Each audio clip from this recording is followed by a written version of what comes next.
the Amplify platform and go to Earth's Changing Climate, because during the course of the session today, we'll be going back and forth through that.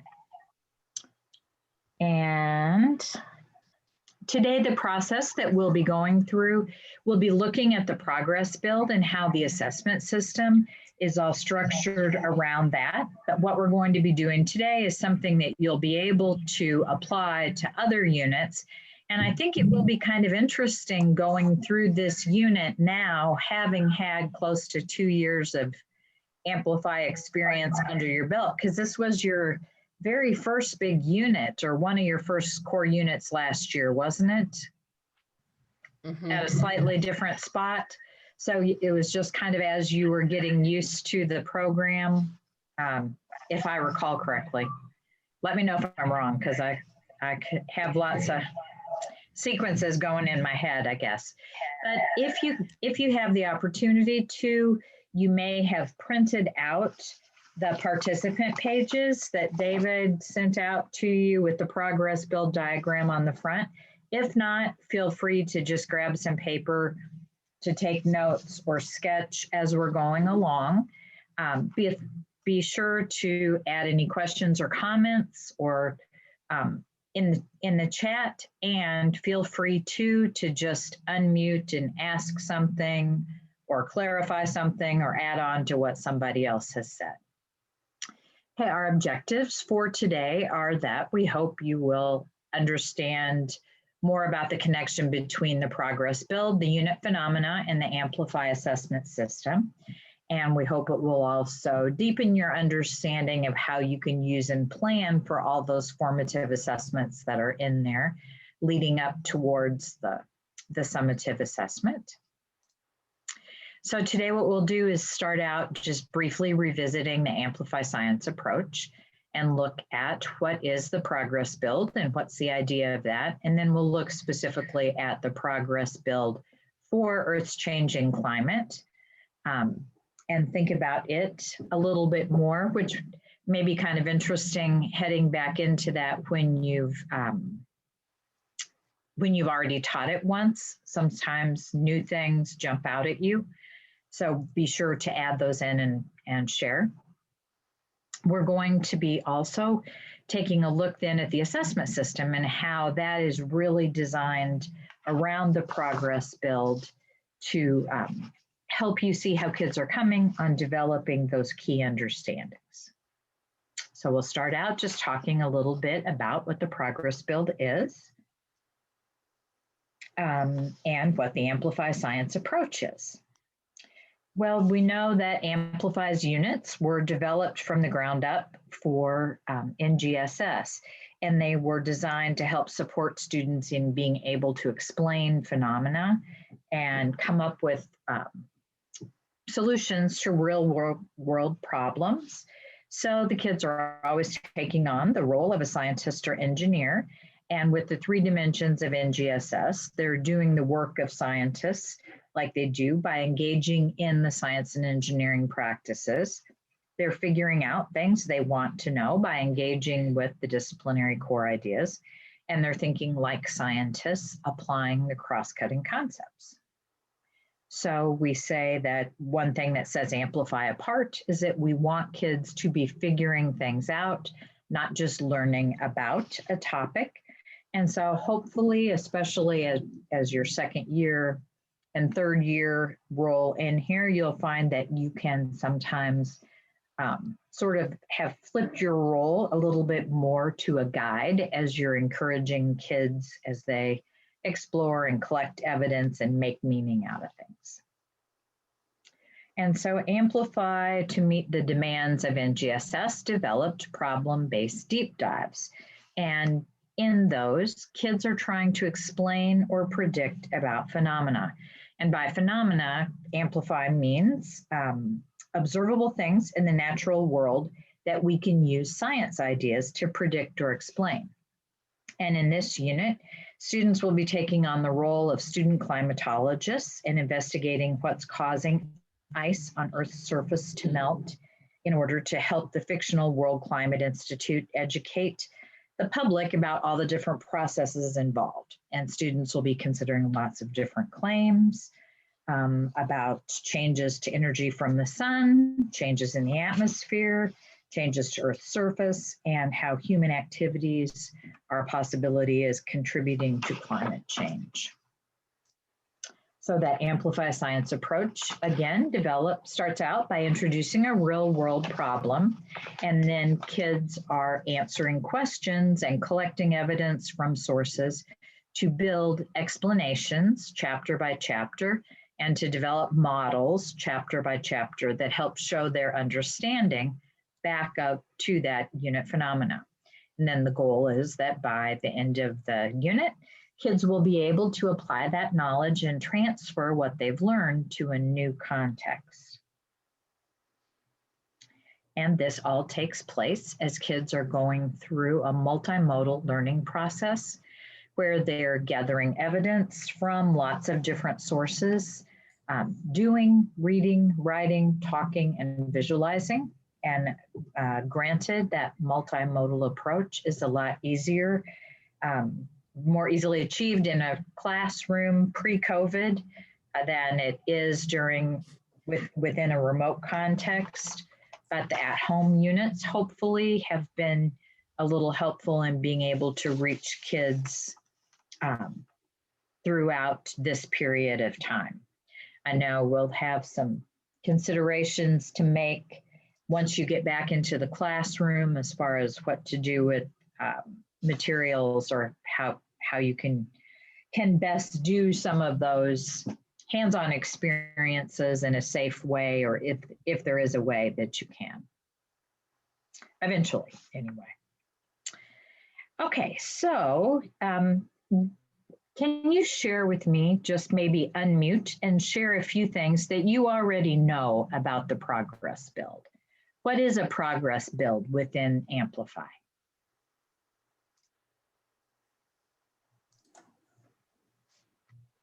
It's key concepts that build on each other and are increasing complexity. And so, the mid-unit assessment that really wants students at a progress build level 2, and then at the end of the unit, obviously our goal is to get all of the students to level 3. Okay, great, thank you. That you're exactly right. It starts out with sort of some base broad knowledge and prior knowledge, and then thinking about what are the foundational ideas that kids need to know before we can build upon those. So a progress build is a unit-specific learning progression. Every core unit has a progress build, and it's kind of interesting to look at how they continue on even within the grade band spiral. We have been able to, as we're working with 3rd, 4th, 5th grade teachers, say to them, oh my gosh, if you knew how key these progress build ideas are to what kids are going to be asked to do in middle school, you're going to be giving your kids such a leg up if you've really been focusing on those ideas of the progress build and formatively assessing throughout the units, because it's pretty neat to see how that spirals on up from elementary. So as you look at the progress build and think about its structure, it's really designed to be is carefully sequenced and designed to be a continuous process of learning that as kids are developing these foundational ideas, then they're collecting evidence and making explanations, and then they're working on level 2 ideas, and chapter by chapter, they're building more complex models, able to design an argument that addresses the anchoring phenomena a little better, and so forth. So we're working from where they start out with what their prior knowledge is and hoping to get them to a very deep understanding. The progress build really just describes the way that kids' explanatory understanding of the unit phenomena deepens over time.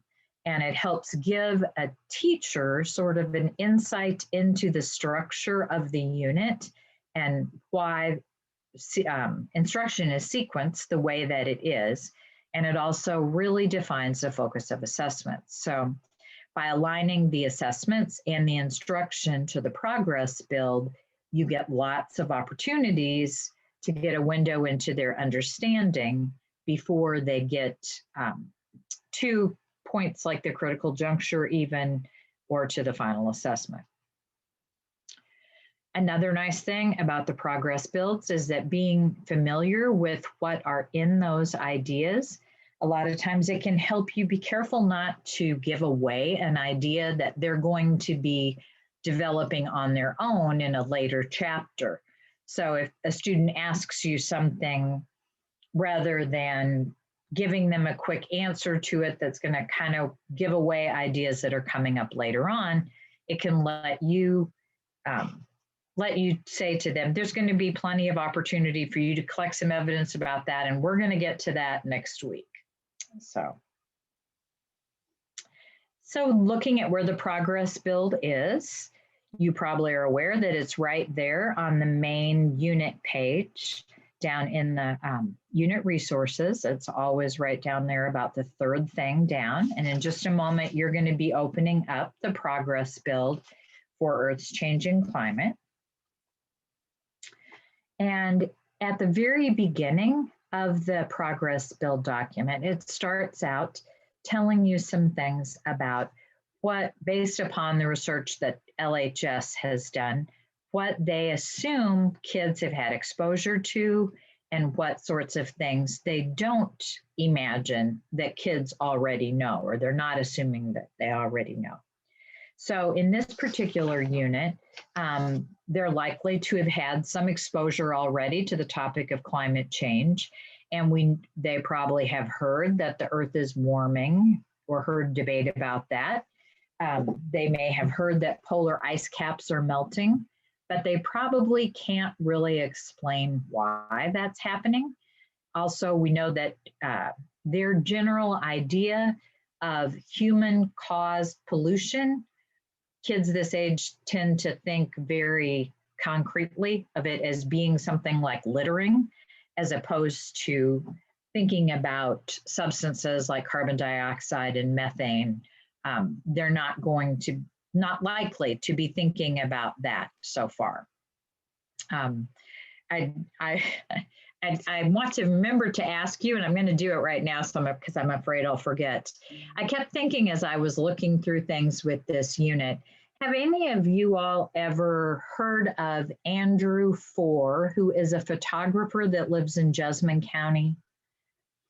And well, he has done, I was just thinking he might be a great resource for you guys if you ever wanted to Zoom him in or do a scientist in the classroom kind of thing. He's actually a photographer, but he did a whole bunch of National Geographic work with polar bears on and looking at ice caps and so forth. And he works now, volunteers and raises money for a organization called Polar Bears International. And so he came and spoke once when I was at Cassidy and talked with all our kids about polar bears and why they were dying. And he doesn't charge anything to speak or work with kids, but he did at the time ask if they wanted to bring change for the polar bears. Because I always think about, I had one little boy who walked in one day and dumped a whole bunch of change out and said, "There you go, Miss Works. How much ice will that buy?"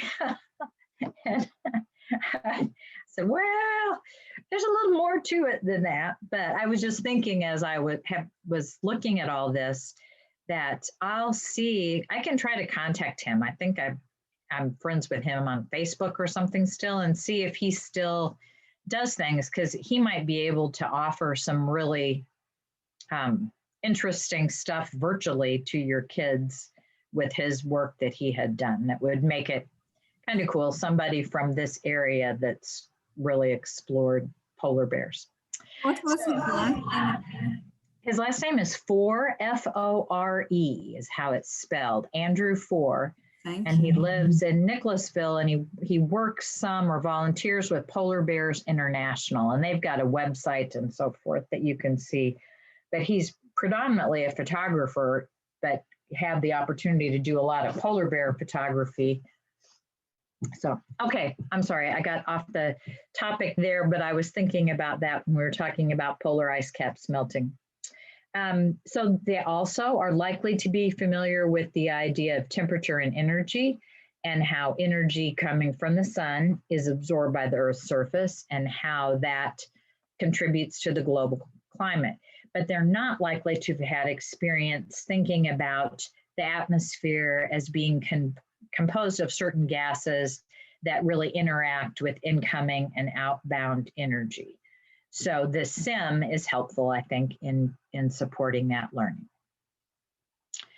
Okay, so the first level of the progress build, and you're going to explore it a little bit more on your own in just a moment, but the first level is looking at this idea that changes in the amount of carbon dioxide and methane in the atmosphere are correlated with changes in the amount of energy absorbed by Earth's surface. And then the second idea is that carbon dioxide and methane affect the balance of energy entering and exiting the Earth system. And last, that those gases redirect outbound energy, which can cause less energy to exit and more energy to stay within the Earth system. So now we're going to take a look and read the progress build itself, and think then about the build from one level to the next, what new ideas added. And the first page of your participant pages looks like this. In those orange boxes, I'm going to ask you to read the progress build and jot down just a few words and some visuals, some little pictures that represent that idea to you for level 1, the same for level 2, and the same for level 3. And then when you finish putting those 3 ideas into visuals there, think about what really is the new piece of learning that's added between level 1 and level 2. What's the new learning that's been added between level 2 and level 3? And then how does this level 3 understanding help kids be able to answer that unit question about the melting ice? How does that help take them back to the unit phenomena?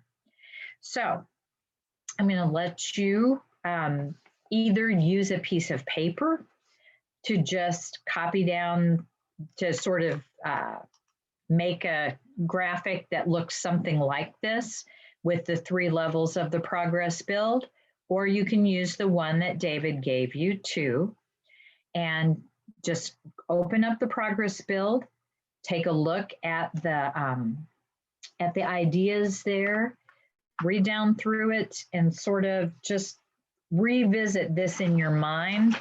And I'm curious to hear your thoughts after you have taught it for a year when you look back at this.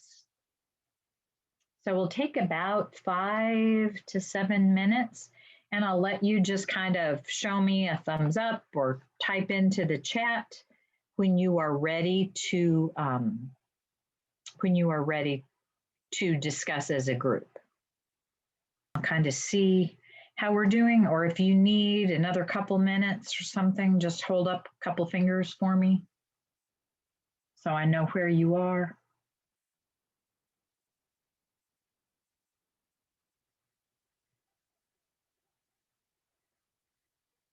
All right, Blake and Ashley both say they're ready to discuss. Beth's got thumbs up. Okay, I didn't mean to rush you. I just don't know if you wanted more time or not, but let's go ahead and start discussing, and you can kind of feel free to add to what you've got in your graphic. Would somebody like to start out specifically with talking about what they noticed as being the new piece of learning between level 1 and level 2? So you could sort of maybe describe even what's that big idea in level 1, And then how does that build into level 2?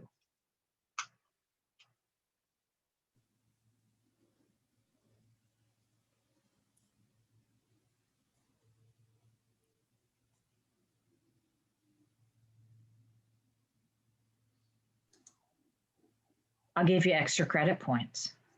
Well, level one's saying there's a relationship, a correlation between the amount of these particular atmospheric gases and absorption of energy. Level 2 builds on that and says, okay, more specifically, what is that effect? And it's that it's affecting the energy balance in the of incoming versus outgoing energy. And then level 3 is kind of saying, but why? What's the mechanism for that kind of, and that, well, it's because it's redirecting some of that outgoing energy back towards the surface of the earth, thereby warming the planet and disrupting that energy balance. So each one's adding a layer of depth of understanding in terms of the mechanism for the relationship that we're seeing between atmosphere and gas energy balance. Thank you, Ashley. Anybody want to add to that? That was a great description of sort of what we see happen along those 3 levels.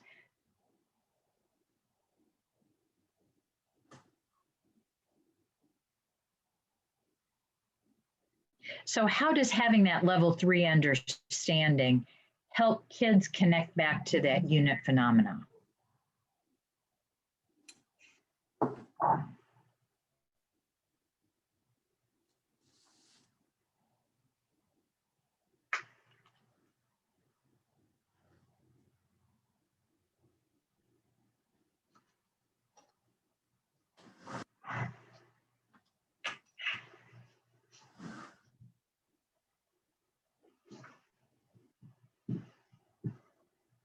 Anybody want to add to that?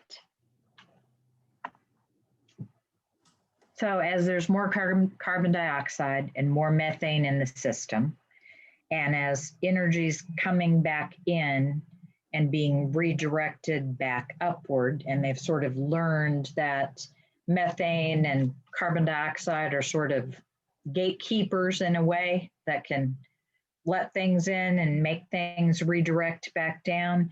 Have they figured out a little bit there about why it might be that a lot of ice is melting? By the time they get to that level 3 understanding, they're going to be seeing the effects of the carbon dioxide and the methane on Earth's temperatures and why temperatures are rising. And especially with all the different experiences they have along the way too, with looking at combustion and different factors that have influenced that. Anybody have anything that jumped out at them about the progress build as you were looking at that, having taught it last year?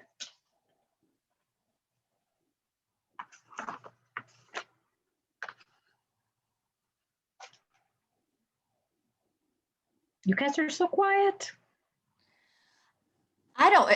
Honestly, there's a lot that's fuzzy to me from last year. Doing it in the fall, it was one of the first units I taught with my 8th graders. But I can say one thing I liked about doing the unit, I've been teaching climate change for years, and I usually use the Lexus Eco Challenge as my vehicle for teaching kids about that. But a lot of what Eco Challenge does is sort of more along with Progress Build Level 1. There's relationship between methane and carbon dioxide emissions and what we're seeing with climate. This gave them an understanding of the mechanism. And I felt like it really added to the depth of their understanding. I think the other piece is really important, that action piece, and seeing their role in the human role in that taking place. But I think it marries the 2 of them together beautifully. I think it filled in a piece that was missing there. Problem is finding the time to do both of them really well. Without spending a disproportionate amount of time of your 8th grade year on it. But they came away with a much richer, more scientific understanding of the process by doing the work in Amplify. I remember coming out of that feeling like, okay, this is really marries beautifully with what we do typically. And I see Blake said that this is his first time teaching it. Any of you who taught this last year have any words of advice or things that you would want to let Blake know that you thought were really important as you were working through this unit?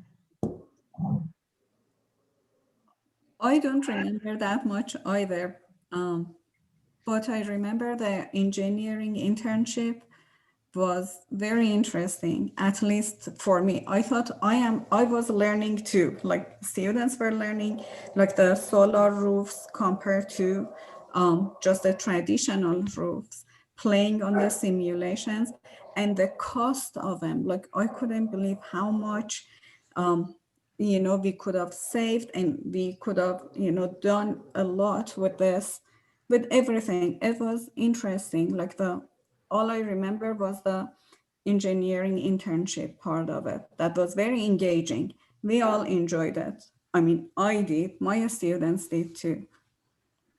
Okay, thank you. And see, Anybody else want? This unit last year was one of the first 8th grade units. Mhm. And one of the things I do remember is some of my 8th grade teachers were a little miffed, I guess, for lack of a better term, because Amplify has it listed as a 6th grade unit. This is in no way a 6th grade unit. The concepts, the scale, the vocabulary, it's pretty heavy duty. But the cool thing about it is the kids, because it's so highly politicized, have an extremely high awareness of the topic. They may not be well educated on the topic, but they've heard of it. And so you get a whole lot of the energy brought in from the politicization of it, with kids wanting to argue and so on. And it really does help them become much more critical consumers of information. Whether they, go on one side or the other politically, I don't care. I just want them to become good critical consumers of information. And this unit really does a nice job of that. The one thing I do remember from teaching it, the tokens activities, I think we did the first one kind of as is, but as we went along, the kids felt like the energy input to make those activities happen were not equal to the amount that they took away from it. And so we started, after the first one, I had them go through the first one, and then I just simplify them, and we do it as a group kind of on the board, kind of run through it really quickly. And they found that streamlining of it was a much better use of their time. They're like, this is a lot of work just to get to that point. We could have done that just in a discussion and kind of done it all together much quicker. And I tended to agree. So that may be something, I think the first time it is good for the kids to grapple with that. But then if you are looking to kind of move things along, that's one way to do it, is to kind of do things as a group. Thank you.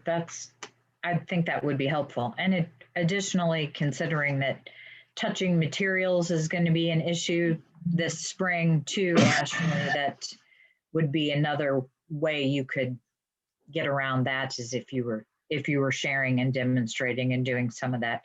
I know we talked with the 7th grade teachers earlier this week about what you could use in place of tokens for a game that they were playing with looking at atoms. And so you might want to be thinking about, if you did want them to still go ahead and do that, is there something you could do to make tokens from a die cut machine or from this or from that they could have their own individual set of things that they could use instead of handling common materials or whatever, if you did feel like that was useful. All right, so just a plug for that science background section, especially like where Blake said he had not taught this unit before. If there's some science ideas in the progress build you don't feel quite as confident about, or you want to see a little more description of those ideas, don't forget about that science background section that's on the unit resources page. There's a lot of things there, as well as just plain old suggestions of the core description of the ideas. There's a lot of things about misconceptions or naive conceptions to watch for with students and so forth as well. So that science background page is a great way to follow up on strengthening your own content knowledge in this area if you feel like that would be helpful for you. Okay, so any key takeaways about the progress build?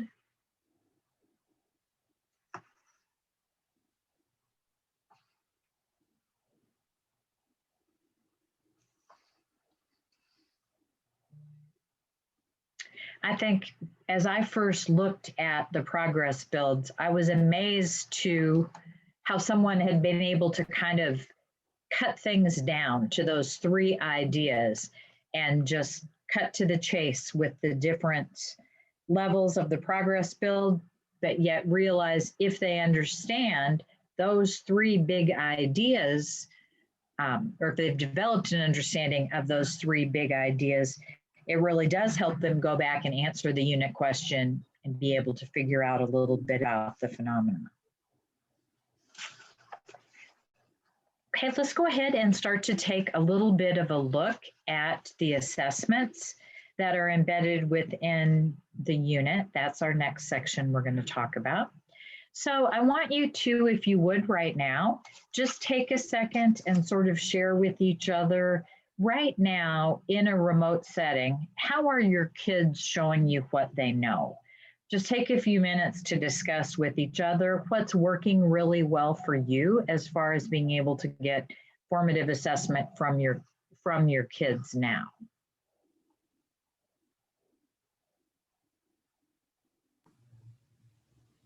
My students don't talk. They just, it's a black blank, screen. We do Padlets, we do per day. They just post their thoughts or learnings there.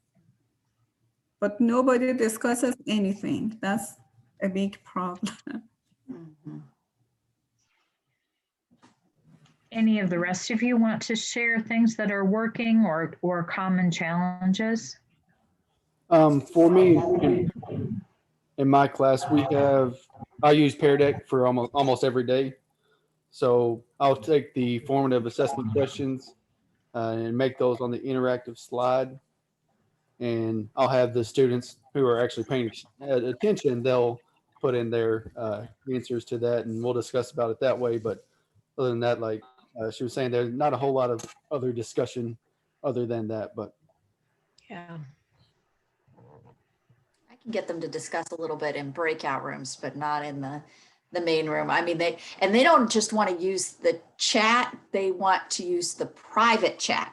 I'm like, what? I mean, if you're going to type that, great answer to me, because they'll respond to me in the chat, but they only want me to see it. I'm like, why did you not want to share that brilliant answer with the group? They don't even want to share it as a group. And, I've just kind of made my peace with that to a certain degree. I try and pick my battles, but I think it's been helpful. I think compared to some of my colleagues, I'm getting more submitted work than some of the other subject areas. And I think what's helped that is I try and keep it to our hour twice a week as much as I possibly can. And, I'm saying you submit this now, we do it, you submit it, you do it, you submit it. And so even if they have to finish the last activity on their own, like I assigned, and they have to finish it, almost all the kids have submitted 3/4 of the work by the end of class. And then if you get the kid who you don't get them outside of class time, at least you got 75% of the work from them. And so most of the kids are, by the end of class, I'll usually have, you know, say 20, 25 of 28 have submitted all of the work, which is pretty good considering how things go during remote learning. For the at-home stuff, when I ask them to do the Google Docs, I don't get quite as much because they, you know, will wait to submit the Google Doc and then they forget sometimes. There are things I like about the Google Docs and the at-home units, but that submit, I think help. Mhm. And we've been asked by our principal to do periodic checks throughout class to make sure kids are not walking away from their screens. Like you could say for 1 second, flip on your camera and take a screenshot or type an answer to this in the chat. Well, for me, if you submitted activity 1, that shows me you're with me, right? Mhm. Activity 2. So it's like you get those built-in periodic checks throughout the class, which I think is my 8th graders, they haven't done any at-home versions of the units this year. And I've gotten my best, most consistent work from my 8th graders. So I think that's been good. And we'll probably continue that once we're back together because we'll have a bunch of virtual learners too. And keep it on. Yeah. Yeah, Well, that's I pull up classwork sometimes so that I can, exactly what Ashley's saying, I can look at and I call them out a little bit, you know, so-and-so, you haven't started. Because one, we haven't really been having them turn their cameras on. But for the most part, if they show up to class, my kids are doing very well. We have a huge percentage of our kids that aren't showing up, but that makes me feel pretty good. I feel like, okay, well, something's going well if, and also if I kind of give them a rubric before they start, then they don't seem to wait as long before I start getting answers. And I'll sometimes just give them, you know, maybe 5-7 minutes at the end of class, but I'll type feedback to them also. And that makes them go, okay, she's looking at it right now. And I get better results that way. Mhm.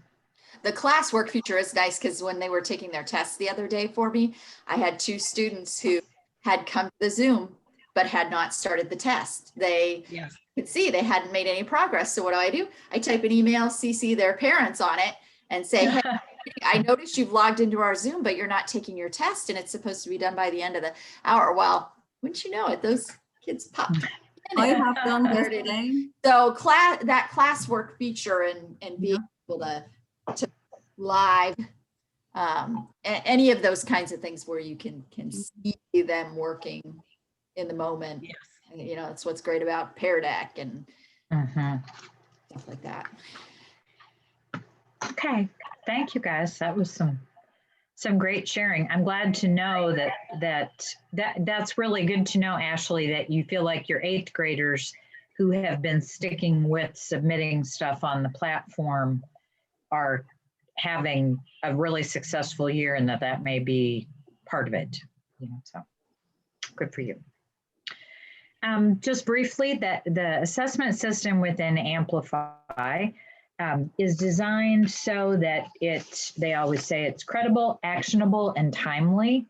It's designed to provide reliable information about student learning. And that's part of why you see some of those multiple choice questions repeated again in a slightly different fashion to see if their answer is something that in a different context they stick with, or if it was a guess there. Actionable, the assessments, the on-the-fly assessments and the critical juncture both provide suggestions of what you can do after you get the results of the formative assessments.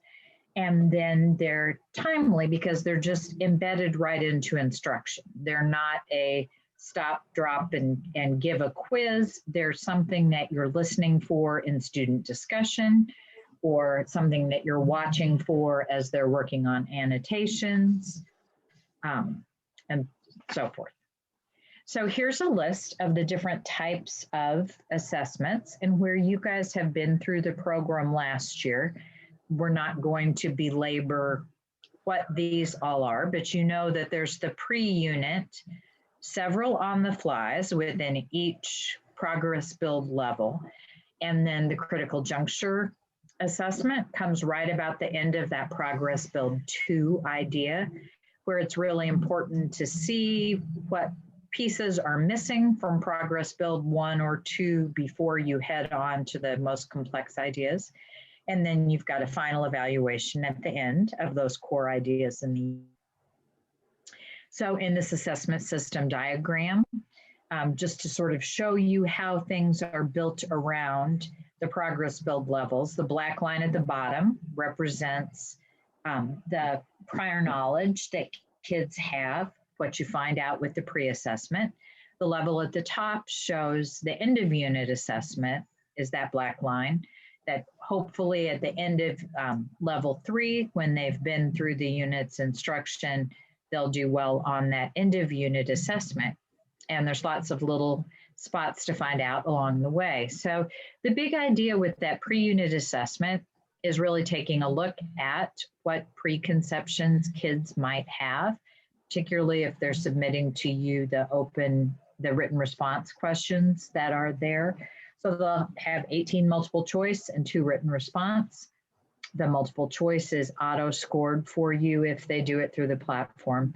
And then there are scoring guides there to help you look at things on their student responses. And in this particular pre-assessment, the very first question that kids are taking a look at there, the first written response question, asks kids to describe what would happen to the total amount of energy in the Earth system and to global average temperatures if the carbon dioxide decreased in the atmosphere over time. So it's assessing what kind of prior knowledge they have about how gases in the atmosphere affect temperatures over time. The second question describes the use of combustion engines and talks about how they've increased the amount of carbon dioxide in the atmosphere. It then asks them to describe how they think that would change the total amount of energy in the Earth system and how that might affect the global average temperature. So I wondered if you want to take just a few moments to go ahead and open up the pre-unit assessment and take a look at it and just be ready to come back and share some noticings or some things you remember about this assessment from last year, because it's probably been a long time since you have taken a look at it. So if you want to go into the platform and open up and just take a few minutes to glance at the pre-unit assessment in 1.1, and I'll be quiet so you can think and just be ready to share any noticings or questions in 3 or 4 minutes. Okay. This was one of the first tests our kids took last year in one of the first Amplify tests. Anything you'd like to share with Blake about this assessment in particular, or anything with these questions?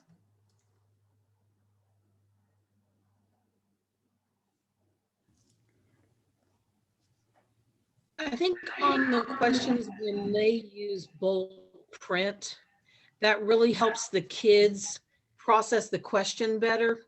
And I'm going to be honest, for most of y'all don't know this, but our school last year, we had a lot of problems with the internet the first half of the year. So we didn't do much of Amplify, electronically, like they couldn't get into much of anything.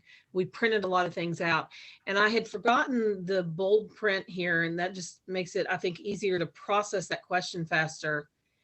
And the answers seem to get a little bit longer as you progress through the test.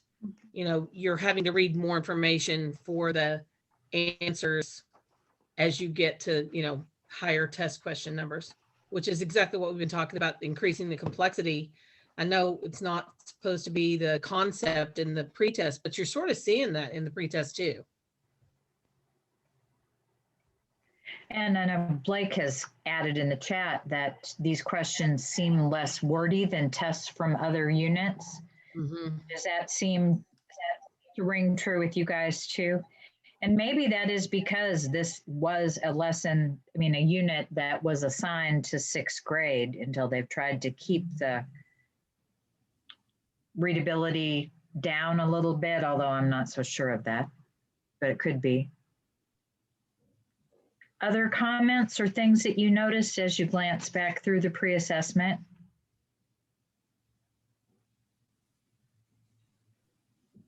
I think it's interesting. I looked at the first 3 questions and I could tell question 1 was, and they're not necessarily in order, but I knew question 1 was progress build 1. Question 2 was progress build 3. Question 3 was progress build 3. And, you know, and they tend to mix them up. But I looked at those first 3 questions and I'm like, that's level 1, that's level 2, that's level 3. Once you really understand the progress build levels and what they're looking for, you in the questions. You can see the match that they match Correct. really Yeah. nicely, don't they? Yeah, yeah. Okay, anybody else want to add anything about the pre-assessment here?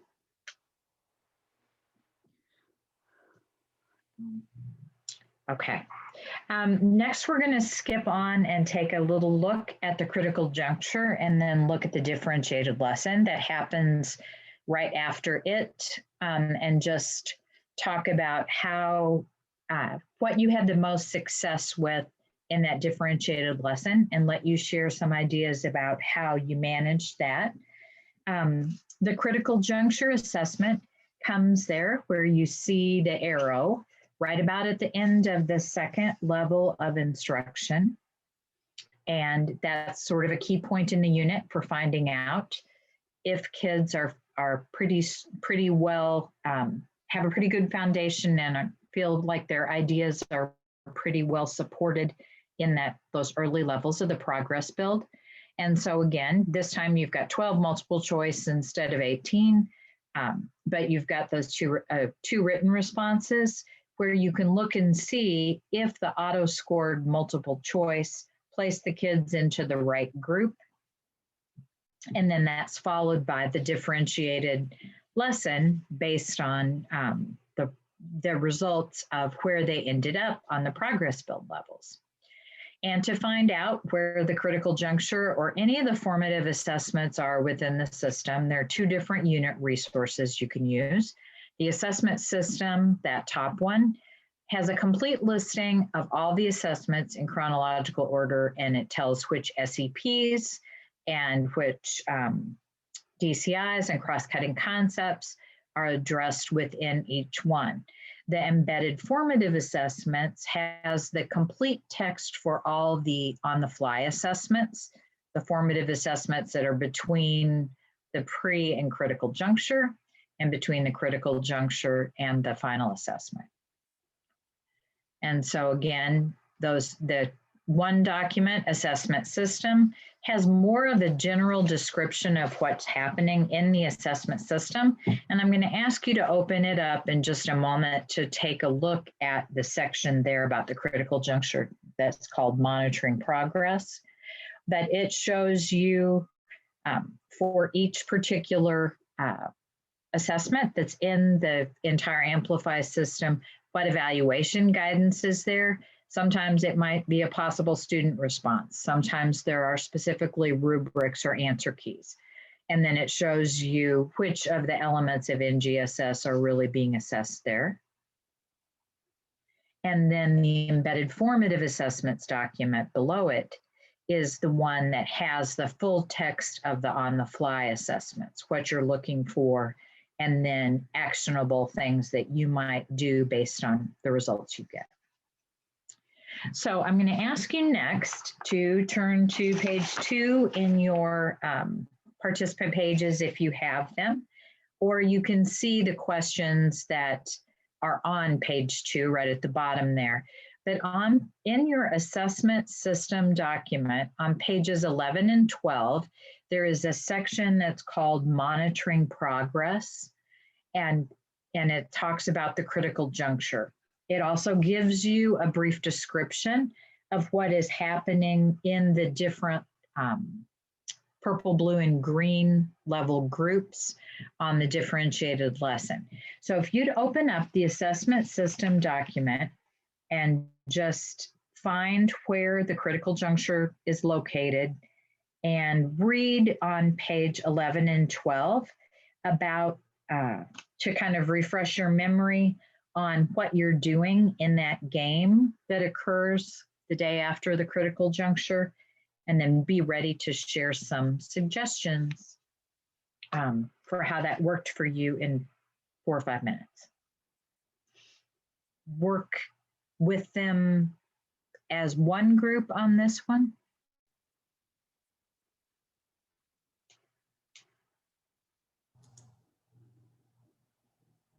I broke mine into the groups. Mhm.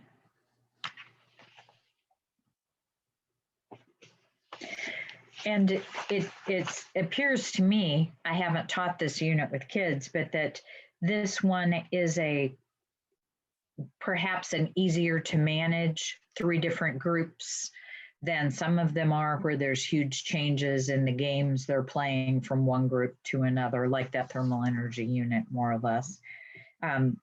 But on the critical juncture, here you've got, you're getting a picture of whether, the green group this time are your not yet level 1 kids. Blue are the level 1, but they don't quite have the level 2. And then purple are your kids who are already there at level 2 that you're ready to push into looking at the period where things really cooled, and looking at a different example of why that might have happened. Anything else that you remember about this critical juncture assessment that was particularly helpful to you in assessing where kids were?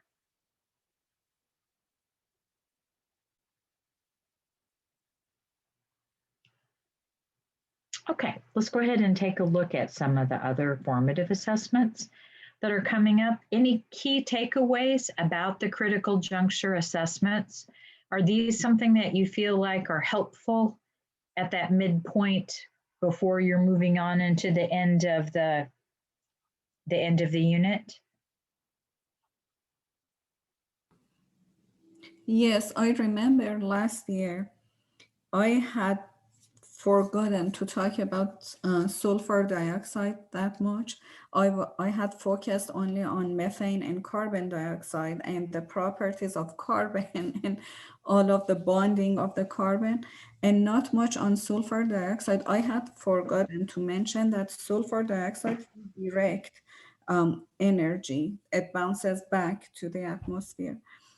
And then after the critical juncture, I was like, what is happening? Why, like on this number, I don't, like many of them are missing it. So that was helpful for me to go back and correct myself. Mm-hmm. Okay, thank you for sharing that, Ray. Any other takeaways about the critical juncture that you'd like to share?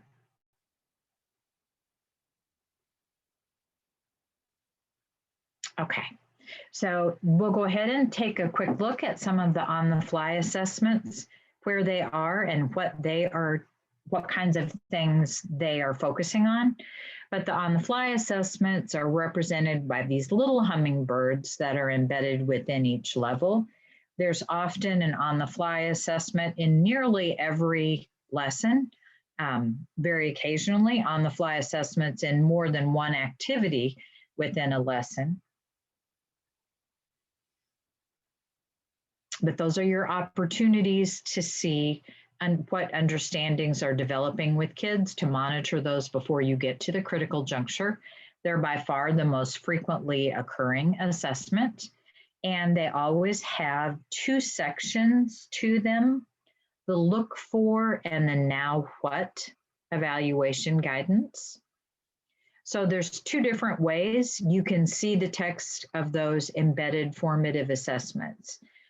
One way, when you are on the platform and in the particular activity where that's happening, if you click the hummingbird until it becomes purple, and then you're getting out of the instructional mode, you'll see this little blue banner pop up. And when you click on that, it will show you the look for and the now what information right there within the lesson. Okay. You also, the look for information is going to tell you while kids are doing this particular activity or having this discussion or while they're reading, these are the things that you really want to watch for. And so often it's something that you're watching for in student writing, listening for in student discussion, just during the course of an activity. And then you see the section down below that that says now what. So the now what suggestions can really vary. They may vary by when you're going to implement them. It may say, if you notice a student doing this, you might ask them da-da-da. Or in the next activity, those kids who were having trouble with this, you're going to have an opportunity to make that up. Or it may even give suggestions of places outside of the lesson that you can actually give them some redirection and some new experiences. Sometimes it will say, maybe there's nothing to do now, but just keep an eye on them. It may give suggestions of revisiting an activity with even specific page numbers and questions on articles. And then they oftentimes will give you ideas for additional instruction and support. So there you can see where those on-the-fly assessments all are. In both documents, the assessment system document or the embedded assessment document. But if you would, what I'd like for you to do now is just, I'm going to go ahead and show you here in your, on the third page of your participant pages, there's a spot there to just list where you are seeing the on-the-fly assessments that lead up to the critical juncture. So I'm going to ask you to take just 2 or 3 minutes and choose one of those on-the-fly assessments that you would like to read more about. And just glance at it for a second and see what is it, what are they wanting you to do? And based on what you find out from discussions with the student or the model that they create, what can you do to address some additional misconceptions or to help further their learning. So these are the 4 that occur before the critical juncture. So just pick one and you can go into the embedded assessment document to read the text of those. So back on the Amplify platform there, the embedded formative assessment document is right down below the assessment system there. So you can take a look and find one of those early on the flies and read about it for just a second.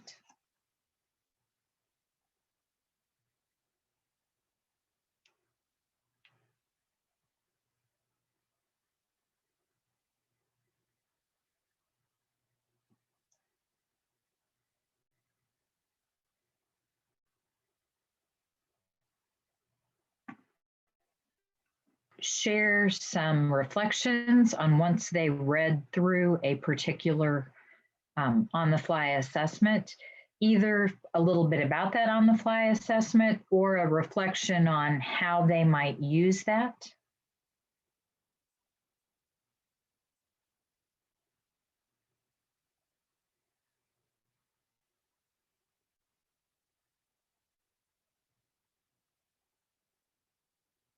What could be helpful about these?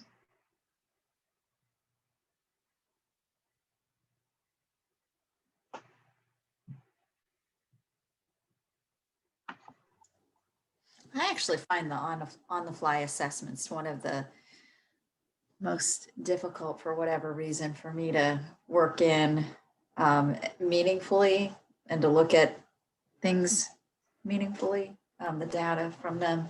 So if anybody has any ways, and I'm not just talking about this unit, I'm just talking about in general, I would say that's one of the things that I tend to I'm not going to say purposefully ignore, but I just have not found a way to intentionally utilize those. There are some tools that we were starting to work on last year in some of the PLCs that are almost like an annotation tracker, Ashley, where you listed just a few criteria that you were really looking for. Like they would look at the look for section of the on the fly and just say, okay, I want to look for this, and I'm going to try to hit 6 or 7 kids in each class. And they jotted some notes about that. I do, some of the things are very natural, just kind of part of the teaching sort of things, until you may already be asking many of those types of questions to your kids as you go. I know one thing that Kelly Prophet from Jesse Clark mentioned the other day is that she said she thought one thing that was really helpful to her was that if she read the now what's, she said, I kind of feel like I pretty intuitively know what to look for, but if I read those now what suggestions on ways that I can just in the moment address things that I'm seeing, she thought that she was going to kind of make that a little goal for this year or whatever, that she wanted to try to read through those now what ideas before she actually taught the lesson and see if, because she felt like some of the things that were listed in there were really helpful. Any other reflections or thoughts on the fly assessments here that are leading up to the critical juncture? Does anyone else have any suggestions for Ashley about if you were able to last year really address the on the fly assessments a little bit in class? You were just getting used to the new program, and so it probably. Yeah, there's just so many parts and pieces, and class just flies by. And you're changing activities every few minutes, and you've got 30 kids in your room that you're trying to help. And that's one thing about Amplify. There's just a whole lot. I mean, there's something going on every moment, and finding time to even take attendance, for example, can be challenging for me at times. And so it just, I think what you said about kind of internalizing what you're looking for, and another year of experience was helpful to me. I'm thinking the magnetic fields unit with the 7th graders. Last year, we kind of had this epiphany of the missing piece, what a group of them were struggling with. And I ended up doing a lunchtime study session with that group, and the light bulbs went on with that small group with that one lesson. Well, coming in this year, I remembered that, and I was able to and kind of front load things a little bit better, knowing that was going to potentially be a roadblock again. And so, just those years of experience, and kind of it becomes more second nature to naturally do. And I do think it's really worth taking a good look at them now too, because especially if you've been using much from the at-home units, many of the things that happen in the on-the-fly assessments maybe have not even been in the at-home unit. So as you're getting back to teaching from the platform again, I think you will, and once you get kids back live, you'll really be able to discover kind of the power of these if you just preview them a little bit before you head into that lesson.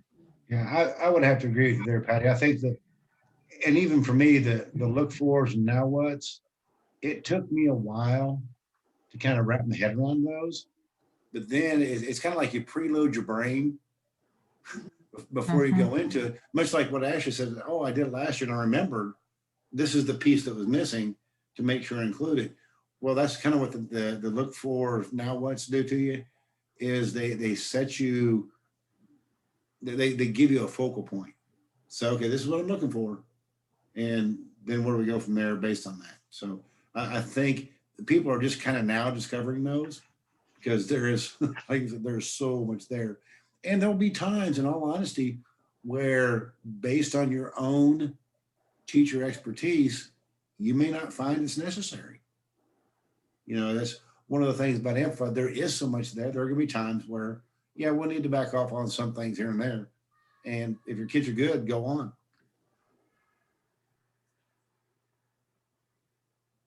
Okay, thank you guys for your comments. I'm going to just show you too, there are a bunch of on-the-fly assessments that are really packed into the last part of the unit as well. And so we're running short on time. I'm not going to take the time to dig into those, but look at the fact that sometimes, like within lesson 2.7, there's an opportunity for the end of chapter modeling. There's an on-the-fly assessment that talks about what you could listen for in student discussion and look for in their writing. And then here again, the writing about climate change. So there are really, and the amount varies. I know the weather patterns 6th grade unit, only most of their big ideas and most of their on the flies are in the first part of the unit. This one really has a lot to help pull together those level 2 and level 3 progress build ideas. Then again, there are also student self-assessments at the end of each chapter. Those are another great way to see what kids are doing, reflecting on their learning. There are end of chapter models and end of chapter arguments, and those are listed in the assessment system document too. Sometimes, and in some units, they are listed as on the flies, where it also gives you those now what suggestions. Other times they are not in other units. It kind of varies some between things, but like for example, in chapter 2 on this unit, kids are doing end of chapter modeling, and then they're doing an end of chapter argument showing you what they understand so far about that anchor phenomenon. So those little things, the end of chapter modeling, some chapters have, some units have end of chapter explanations rather than arguments. It can be either one, but those are also really good assessment opportunities to see where kids are going. There's an example of one of the self-assessments. Many times I notice those self-assessments are tucked into the homework section or the homework activity. And, but I think that they can have a lot of power as journal writing prompts, as well as things for kids to sort of say, yes, I'm understanding this idea, or no, I'm not quite there yet. And then explain what it is they don't understand, or what their new understanding is that they didn't have before. So those can have a lot of power as formative assessments for the teacher as well as the student, okay? And here, for example, are all of those things that are the end of chapter modeling, end of chapter argument, and self-assessment. As you work your way through, just be aware that those are some great places to see bit by bit and chapter by chapter where kids are in their understanding. Okay, so when you look at the assessment system as a whole, you've got that pre-assessment and post-assessment represented by the black lines. All the small hummingbirds are your on-the-fly assessments that are building up to your critical juncture assessment. And then you've got the little blue smiley faces represent the student self-assessments, where they're looking at what they understand themselves or don't understand yet and why. So there are just all kinds of formative assessment opportunities built in to the Amplify system. And I want you to take just a second and think, what does having that quantity of assessments do for students and do for teachers?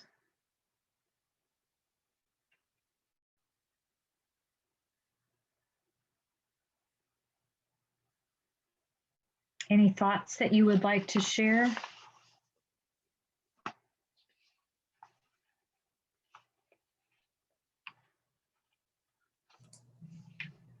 I know earlier Ray mentioned that the critical juncture assessment really helped her see as a teacher if there were certain things she needed to be stressing, or that certain things she maybe thought she got across that she wasn't seeing the results of in the critical juncture. Blake says it keeps everybody on track, teachers and students. Okay. Okay, we talked earlier about some of the different things that you have been using with Nearpod or Pear Deck or Jamboard. I was going to say, have any of you guys, just one day this week, I worked with Lynn Shao from University of Kentucky, who's doing a lot of stuff with agent-based modeling and so forth.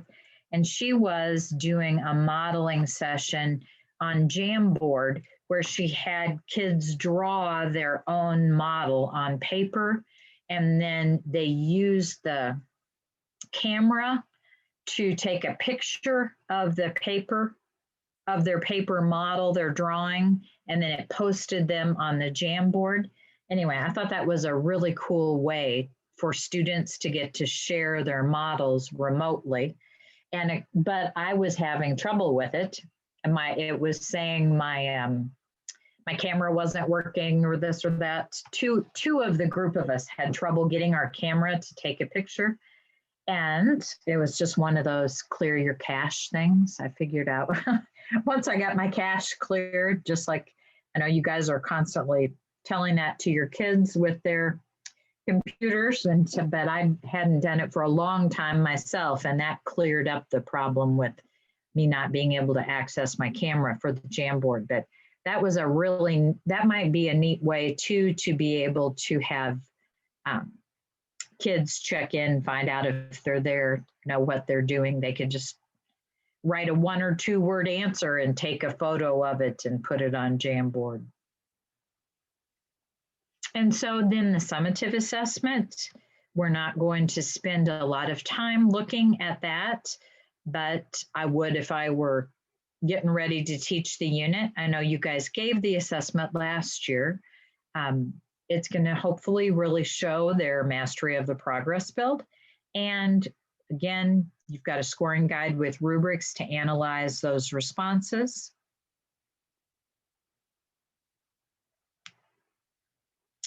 You've got the auto-scored multiple choice items.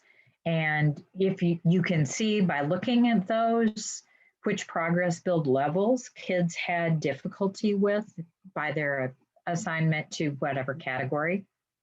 And then remember that there are rubrics there too. There's a nice rubric in lesson 4.3 for assessing their final argument, and 4.4, the rubrics for taking a look at their summative assessment written response things. So if we had more time, we would take a second to look in at those. Please do feel free to look at those and let me know if you've got any questions as you're thinking about it. The final argument is assessing their science ideas and the cross-cutting concept of stability and change with climate change, and then how well they're doing with argumentation. And so as we kind of reflect here at the end of the day, we were hoping to help you see a connection, more of a connection between the progress build and the assessment system, and sort of deepen your understanding of what all is there in the formative assessments and summative assessments. And so if you would, just kind of as an end of session reflection, either let us know out loud or in the chat what was a takeaway from the day or from the session about the progress build in the assessment system that you will take with you as you leave today? And do you have any questions or things that you want to really give a try as you're getting your kids back in person soon to be able to teach this unit? I think focusing a little bit more on what David was saying about the look for and the now what. I think I have a tendency to do it when I'm looking at their responses a little bit more than intentionally earlier, like what David was saying. And I was with Ashley on the fly. I don't know that I knew kind of intentionally what to do with the information I was getting from it. I kind of agree on what she was saying there. Yeah, the first time, well, I remember that's the first time we'd ever done this. Yeah. And we're still kind of in the first time we've ever done this. So a lot of times, just like you do when you try anything new, Right. the first few times you're really doing it more out of compliance, if that makes sense, rather than really understanding, wrapping your head around why am I doing this? You know, what's in it for the kids? What's in it for me? And the more you use this, the better you get at it. And that's, Yes. I'm really anxious to see some of the comparative data from this year and last year, even in a remote setting, just out of curiosity, just to see if we can see any kind of trends at all. And I'll be really glad when we're back in school, really glad. Thank you guys for sharing. I see Blake has typed it was really helpful to hear things that have worked for others. And so I really appreciate, we're done, Ashley. Thank you. I kept you a couple of minutes late, but I really appreciate your participation today. And I hope that you'll be sure to let David or I know anything we can do to support you as you get ready to head back into the classroom. I know Seth Miller asked me yesterday if I could drive a bus. He said, yeah, can you drive a bus? That would be really helpful. So